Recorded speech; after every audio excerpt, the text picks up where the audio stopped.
Hey, everybody, it's time for another Ask the Experts. So let's get into this. All right. Today I want to talk about Business Central production order statuses. I've seen a lot of mistakes made with this, and I want to go over it and make sure that people understand the correct way to use production orders and production order statuses. All right, my name is Rob Jolliffe. I'm an expert in IT, supply chain, ERP, particularly in manufacturing. I've been working in the manufacturing space with ERPs for over 35 years. And I create these expert videos so that I can help the SMB discrete manufacturer with ERP advice and expertise. Now, in this particular case, I'm talking about something really specific to Microsoft Dynamics Business Central, but a lot of other ERP systems have similar status systems in them. So you should be able to apply it to almost any manufacturing ERP. If you are interested in this, if you have some questions for me, if you want to complain about me and have a call with me, you can find the link to my calendar in the description below. So just look down in YouTube at the description. You'll see it. And then just book a meeting with me. I'm really happy to chat with you. By the way, if you like this video, please like and maybe leave a comment about it. It really helps with the algorithm. And of course, subscribe to our channel. All right.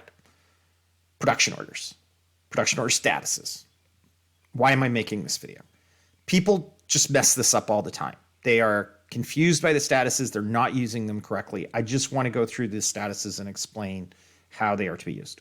There are 5 production order statuses in Business Central. The simulated production order status is unused. So far as I could tell, it was put into the Business Central system for some possible future use. It was never executed. We're considering working on integrating it with quoting and estimating so that we can use it as a, sort of an estimation calculator. Planned. The planned production order status is intended to be used by the planning worksheet, the MRP system. Virtually all customers want to use MRP within their manufacturing ERP system. So just keep this in mind. The planned worksheet is for the MRP module, not generally for manual creation. Firm plan. This is really the starting point order status. If I am a planner, if I'm a production scheduler, if I'm a material planner within an organization, and I want to put a production order out so that I placehold it, so I know this has to be made, and I put a date on it, I'm going to start in firm planned. It's generally going to stay in firm planned most of its life until I release it, but firm planned orders, easy to schedule them, you change the quantities and stuff. It's really hard to mess them up because you can't transact against them. And it's the indication it's not on the floor, but it should be eventually. And then released. Released is the release to the shop floor, ready to go. You can transact against a released production order. It's not as easy to reschedule because once transactions hit it, you really it's locked down a bit. Like you can do some things with it, but not others. And it's very much tied to the fact that once it's released, it's out there and it's designated, and it's typically means that the paperwork has been printed and sent out to the shop floor. Finally, finished. The finished production order status, I'm not going to talk too much about it. The finished production order status, though, is misused in the sense that people finish production orders before they have recorded all costs against production orders. Now, sometimes this is intentional because sometimes you have set the finished production order up to be backflushed, to backflush materials, backflush labor against the finished production order. But I will challenge that this is a good idea in most cases, because in most cases, if I'm finishing a production order and I'm backflushing, the act of finishing the production order locks it, so I can't do anything to it. And if the backflush went wrong, or it backflushed the wrong stuff, or the people didn't use what they said they used and they had to substitute, I've now locked the production order and I can't access it anymore. You can also do backflushing by using routing linked codes on routings with bills of materials, and put the same routing link code on. If you just create one routing link code called backflush, and you assign it to whichever routing you want to do backflushing, and every BOM item has backflush on it, you can achieve the same thing, but you don't need to finish it. You can do output. That'll create that, and then you can validate that before you finish it. So just It's a little bit of an aside. I might even do a whole other video on backflushing. Okay, common mistakes. These are the common mistakes. These are the things I really want to talk about. And before I get into it, you should know that there is a Microsoft Learn page about production orders. It's called, it's under the Business Central. It's called Production About Production Orders. And this is where there's some of this information comes from. If you read it and you're experienced in production, you'd sort of read it and you'd realize some of these things when you read it. Okay, first mistake, people making manual planned orders.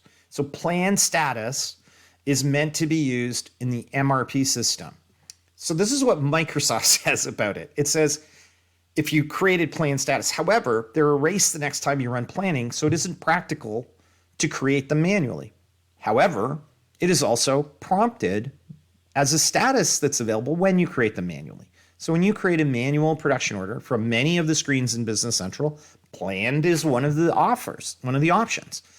Don't use it. It shouldn't be there. I don't know why they've done this. I think I'm going to direct my team to go and create an extension that'll remove planned as an option, because it's not practical to create them manually per Microsoft. Don't create them manually. Very bad idea, because they'll get, like, as it says, they'll get erased the next time you run planning. Now, what happens is some businesses begin Business Central and they're not running planning, because that's going to be a phase 2 or even a phase 3. They want to do it in the future, but they can't do it now. So they start using the plan status without even realizing what'll happen. Then they run the MRP and it deletes all their production orders that haven't been firm planned or released. Well, once those are all gone, they get upset. They don't know why they're gone, and they complain about it, and then they don't use the MRP system. Okay, the second mistake people make is they skip the firm plan. Firm plan should be your status for creating new production orders. When you create a production order, that you are manually deciding, I want to create a production order here, or I'm going into the planning worksheet that's run and it's created planned orders and I want to firm them, I firm plan them. The order should stay in the firm planned until they're released to the floor. Firm planned orders are giving you a list of production orders that have not been printed, that have not had materials allocated. They are your scheduler's queue of work to be released. So this gives you the opportunity to check availability of materials, check availability of equipment, check availability of staff before you release them to the production floor. Releasing them to the production floor is the next step, but it should be done after you've done this stuff. And what people do, and it drives me crazy, is they release them and then go and check if they can release them. Like, have I got the materials I need to make my released production orders that I've released? Or have I got the shop load capable of handling the released production orders I released? This is not how you're supposed to do it. Orders should be released. The release status should be used for orders that have been checked. That's how you know somebody's checked them. They've been checked for material availability. They've been checked for capacity. They are now your active queue of work in the shop. That's what released orders are. They are your backlog of work in your shop. This is very simple. So, to summarize, create firm planned orders as your first status. They are your queue of production orders that need to be checked for material availability, for capacity, and then release them after you've done that check. Do not check them after you've released them. I hope this was helpful. If you found this video useful, please like and subscribe and follow our channel. Like the video, please, and leave a comment. If you think I'm completely crazy, please leave a comment. If this has been bothering you as well, please leave a comment. I would love to see what people think about this. Have a great day. Thank you.